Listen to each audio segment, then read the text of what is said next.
안녕하세요. 단칼입니다. 봉차트 5번째 시간입니다. 이번에는 3개 이상의 복합봉에 대해서 알아보죠. 먼저 샛별형입니다. 이것은 저점에서 발생하는 강력한 매수 신호죠. 봉의 의미를 보자면 첫째 날에 장대 음봉이 터졌습니다. 그렇다면 다음 날에도 하락을 이어갈 확률이 높지요. 따라서 두 번째 날에 보니까 전일에 장대 음봉 그 아래에서 짤막한 단봉이 발생을 했습니다. 몸통이 짧은 봉은 뭐라고 했죠? 전환점의 역할을 한다 그랬습니다. 그래서 세 번째 날에 보니까 이번에는 장대 양봉을 뽑아주면서 이 첫째 날의 매도 압력을 거의 극복하면서 다시 위로 올라왔습니다. 그러나 만약 세 번째 날 이후로 이 장대 양봉의 위에서 봉들이 형성되지 않는다면 이것은 기존의 추세가 계속된다, 그렇게 해석을 하셔야 되겠죠. 즉 하락 추세 중에 일시적으로 나타나는 실패형이다. 자, 그렇다면 석별형 같은 경우에는 이와는 반대가 되겠죠. 이 모양은 상승의 끝 무렵에 발생하는 적극적인 매도 신호입니다. 자, 첫째 날에 큰 양봉을 뽑아주면서 주가는 마감을 했습니다. 그렇다면 둘째 날에도 이 상승세를 이어갈 확률이 높았겠죠. 그런데 올라가지 않고 눈치를 보고 있습니다. 뭔가 조짐이 이상하죠. 내 예상과는 달리 움직이면 일단 한번 의심의 눈초리로 봐야 합니다.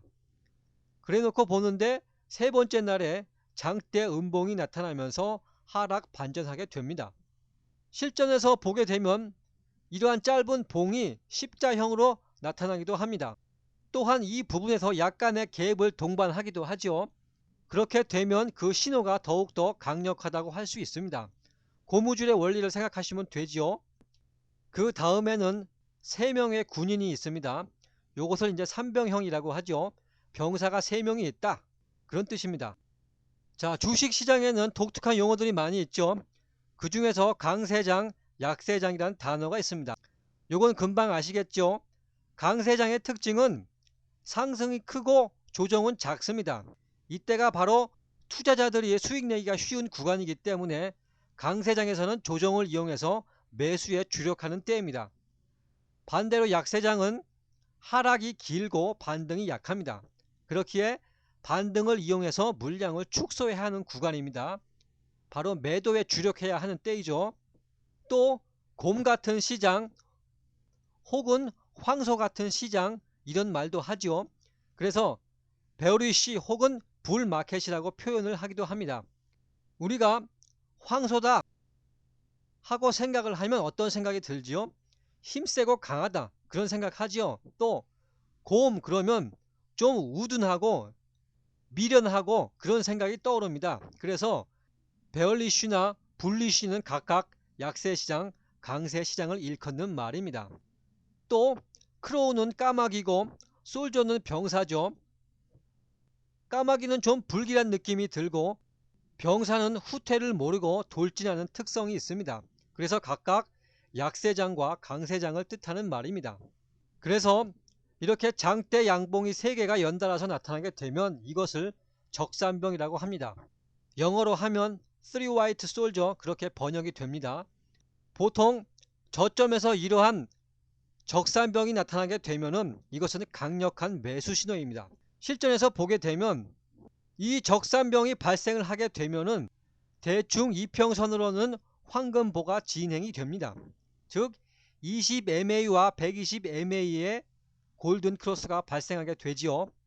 자, 그래서 봉의 해석을 하게 되면은 주가가 이렇게 바닥에서 계속 움직이게 되면은 그동안 하락장에 길들여진 투자 심리로 인해서 쉽게 매수에 나설 수가 없습니다. 이러한 때에 첫째 날에 장대 양봉이 쾅 하고 솟구쳐 올라왔습니다. 그러면 대부분 반신반의하죠. 좀 더 지켜보자, 확인하고 매수해도 되니까 좀 더 기다리자 하고 대부분의 사람들이 생각을 하지요. 두 번째 날 보니까 역시 이러한 불안 심리를 반영하여서 시초 가격이 전일의 종가 아래에서 형성이 되고 있습니다. 이렇게 되면 뭐 포화형 정도로 예상할 수 있었겠죠. 따라서 투자자들의 심리는 긴가민가 하기도 하고 알쏭달쏭 하면서 애매모호합니다. 이렇게 반신반의하는 사이에 종가대는 또 상승으로 마감을 했습니다. 세 번째 날에 딱 보니까 역시 시초가는 좀 낮게 시작을 합니다. 그러면 초보자들은 역시나 그렇군 하고 진입할까 말까 굉장히 망설입니다. 혹시 내가 사면 내리는 게 아닐까 하고 막 갈등을 느끼죠. 또한 바닥에서 제법 많이 올라왔으니까 지금에 와서 이놈을 사기에는 좀 부담이 될 겁니다. 그러는 사이에 또 종가는 상승을 하여 마감을 했습니다. 이렇게 되면 되게 아깝죠. 아, 먹을 수 있었는데 하면서 분개를 합니다. 그리고 네 번째 날에 가서 용감하게 추격 매수를 하게 됩니다. 이제 올라갈 거야 틀림없어 하고 자기 합리화를 하죠. 그런데 네 번째 날에 가서는 주가가 하락을 하기 시작합니다. 포화형이라든가 아니면 먹구름형이 진행이 되다가 나중에는 장악형이 이렇게 진행이 됩니다. 그러면 답답하죠. 아, 어떻게 된 게 내가 사면 꼭 지고 내가 파니까 올라가냐 하고 자괴감이 듭니다. 그렇게 해서 계속 손해만 보는 거죠. 이처럼 개인들이 참지 못하고 사게 되는 때가 바로 주가의 고점, 반대로 개인들이 버티지 못하고 팔게 되는 때가 바닥이다 하는 겁니다. 자, 그렇다면 왜 하필 네 번째 날에 가서 주가가 하락을 할까요? 간단하죠. 저점 대비해서 많이 올랐으니까 그렇습니다. 보통 적산병이 발생을 하면 저점 대비해서 한 30~40%는 오른 상태가 됩니다. 즉 내가 만원짜리 주식을 샀다면 이게 한 15,000원 정도로 오른 상태가 될 겁니다. 그러면 당연히 팔고 싶은 생각이 들지요. 그동안 쭉 하락을 해왔었던 주가가 저점에서 무려 50% 정도가 올라왔어요. 그러면 언제 이놈이 또 하락을 하게 될지 모르니까 일단 여기서는 이익을 잡자 하고 매도에 나서게 되는 겁니다. 그래서 주가는 단기간의 짧은 상승 파동을 마무리하고 하락을 하게 되는 겁니다. 요 기간이 이제 조정이다 라고 하는 거죠. 이처럼 적산병과 황금보가 거의 비슷한 시기에 나타났다가 120MA의 양호한 조정을 받는 시점을 뭐라고 했죠? 눌림목이다. 그렇게 배웠습니다. 그래서 이평선을 설명드리면서 20MA와 120MA의 황금보 이후에는 주가가 상승 흐름을 갖고 움직이게 된다 하고 요약을 했었습니다. 이평선과 봉차트가 이렇게 연결이 되는 겁니다. 그렇다면 이렇게 1차 상승 후에 양호한 조정을 받고 다시 상승하는 이유는 뭐겠습니까? 이 적산병이 나타난 지점은 세력들이 들어와서 1차적으로 의미 있는 저점을 만들어낸 곳이죠.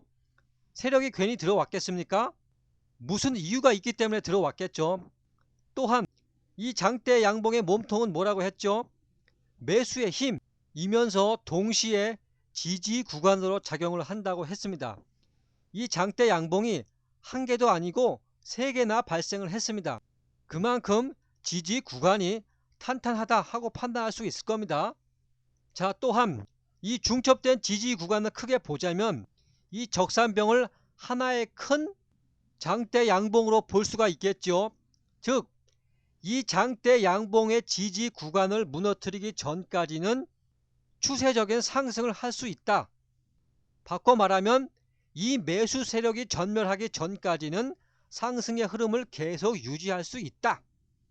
세력들이 들어와서 이 부분에서 바닥을 만들었다. 이렇게 심리를 분석할 수가 있습니다.